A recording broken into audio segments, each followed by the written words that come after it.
All right, guys. I'm gonna talk about this is a worksheet I usually like to do with you guys here. It's kind of funny, kind of goofy, but obviously we're not here.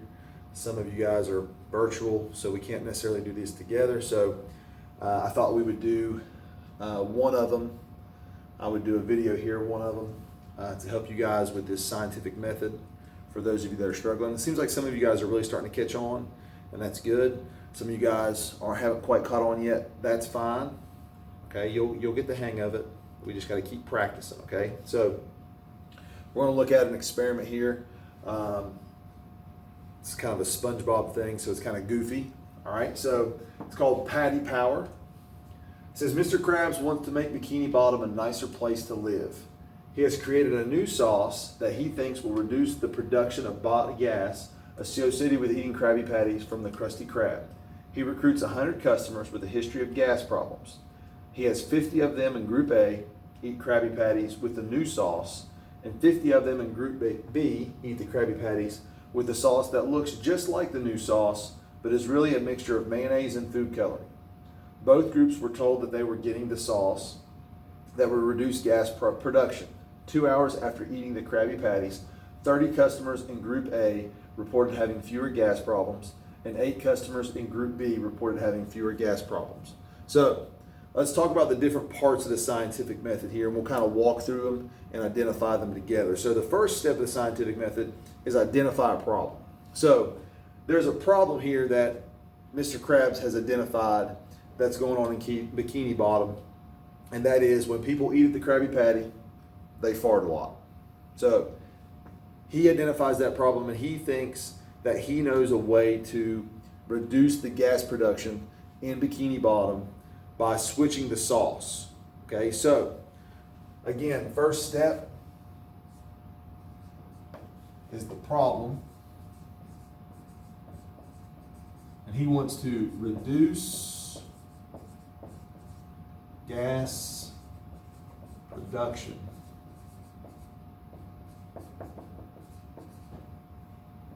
from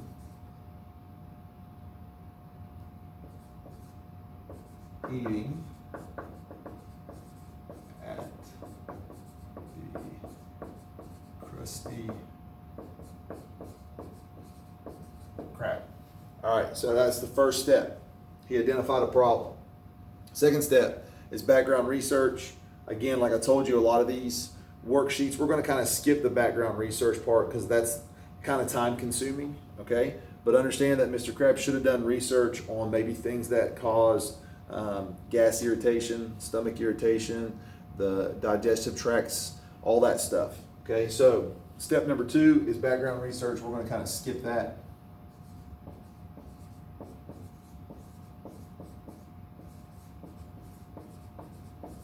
All right, third step is the hypothesis.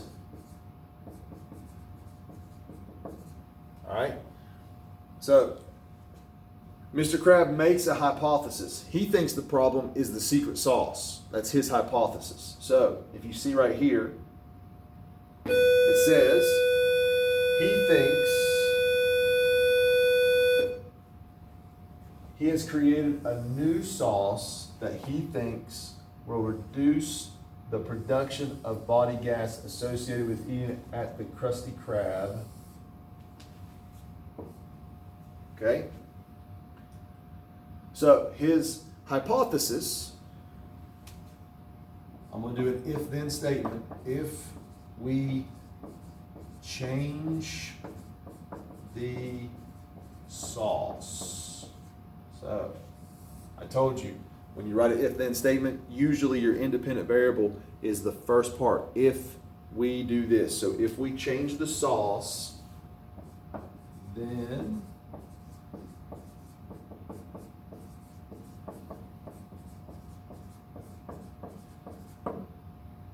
we will get less gas. And I told you in your notes that the second part, the then, is probably going to be your dependent variable. It is going to be your dependent variable, okay? So let's look at Mr. Krabs' experiment now. So step number 4 is experiment.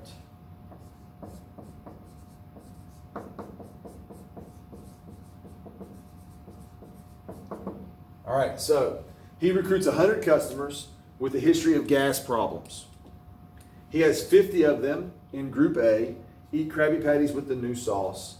The other 50 in Group B eat the Krabby Patties with the new sauce. So, anytime I'm looking at the experiment, this is what I like to do in my mind, okay? First, I try to figure out how many different groups do we have. So obviously this one, they label the groups for you. We have Group A and Group B. We have 2 groups, okay? And there's 50 of them in each group.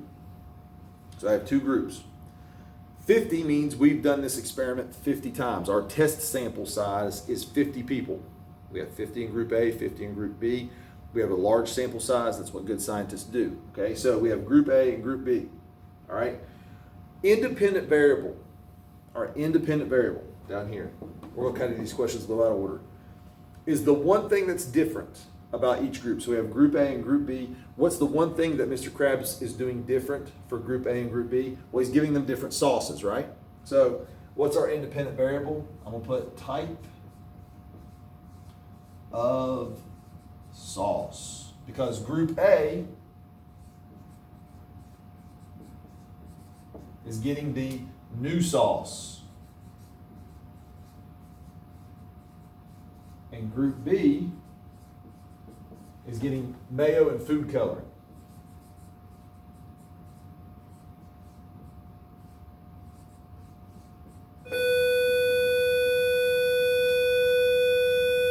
That's the one thing that's different about each group. Everything else should be the same. So everything else on the Krabby Patty needs to be the same. Same hamburger, same tomatoes, same lettuce, whatever's on a Krabby Patty. Okay.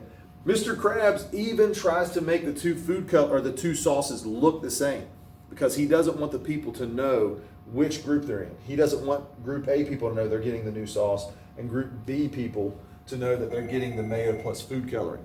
Okay.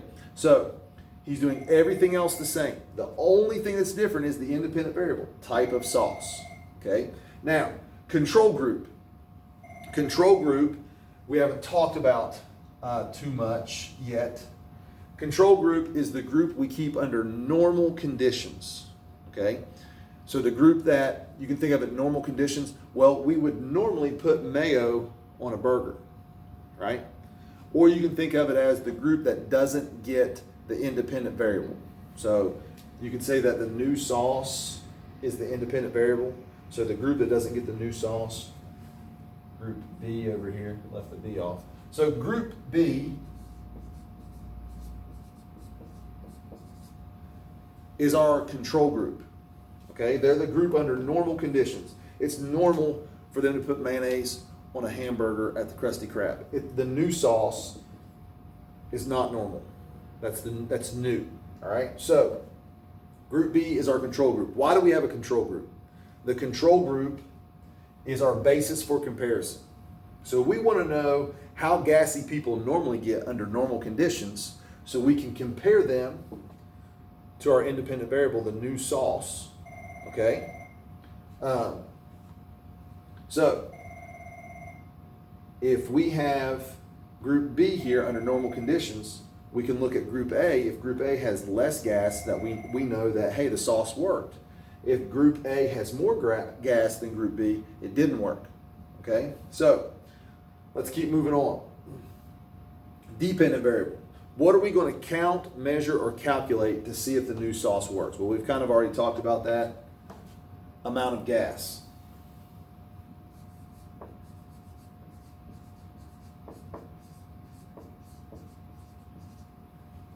Okay, so we're going to ask the people in Group A and Group B basically to count, I guess, how many times they fart in an hour, okay, how gassy they are, how bloated they are, okay, so dependent variable.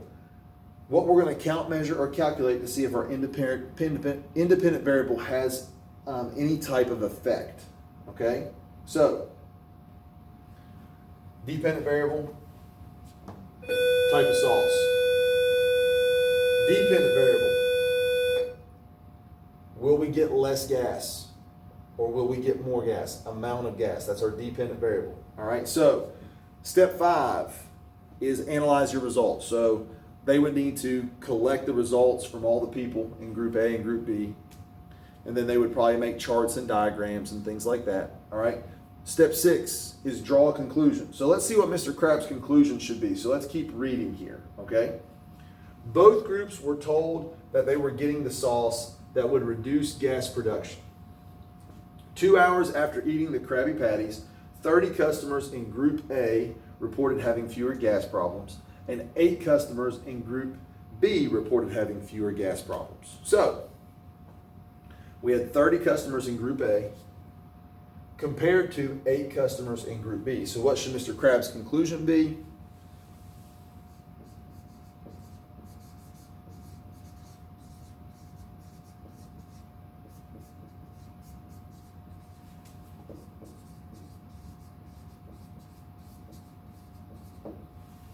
The new sauce helps reduce gas. Okay? Now, let's talk about something here. This whole experiment here is qualitative observations. Okay? So, when you're dealing with qualitative observations, there's a lot of gray area. Okay? Clinical studies with drugs for different diseases, this is how they would kind of do them. And those are all going to be qualitative observations. So we talk about how qualitative observations aren't as good and quantitative is better. Okay? So let's talk about what happens here. How come 8 customers that did not take the new sauce still reported fewer gas problems? Well, there's a couple things that could happen.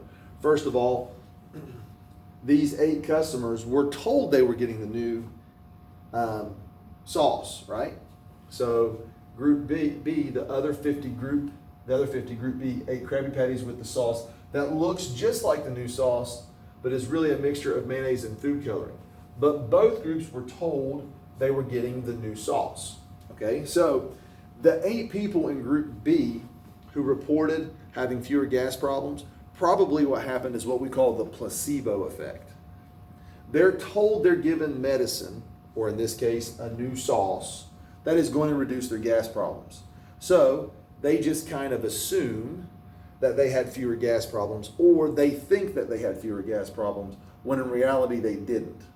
Okay, because this is a qualitative observation, they could have some bias there, and that bias is what led them to say they had fewer gas problems. Okay, so this is one example. I know it's a silly example. Okay. But we identified the problem, background research we skipped, we identified the hypothesis, we kind of rewrote the hypothesis in an if-then statement. We talked about the experiment, the independent variable, the dependent variable, constants, all the things we need to keep the same, the control group, right? We talked about analyzing results, drawing a conclusion, okay? So hopefully this helps. I'm going to post another one of these tomorrow. So we'll do another SpongeBob experiment. All right. If you guys are having any problems with this, I'm having a Google Meet every day this morning, or every day this week in the morning from 8:10 to 9. If you need to get a hold of me later in the day, send me an email. Maybe we can set up a time to meet. Okay. All right. So get to work on your 2 assignments. Remember, Friday's the end of the 9 weeks, so make sure you get these things done, all right?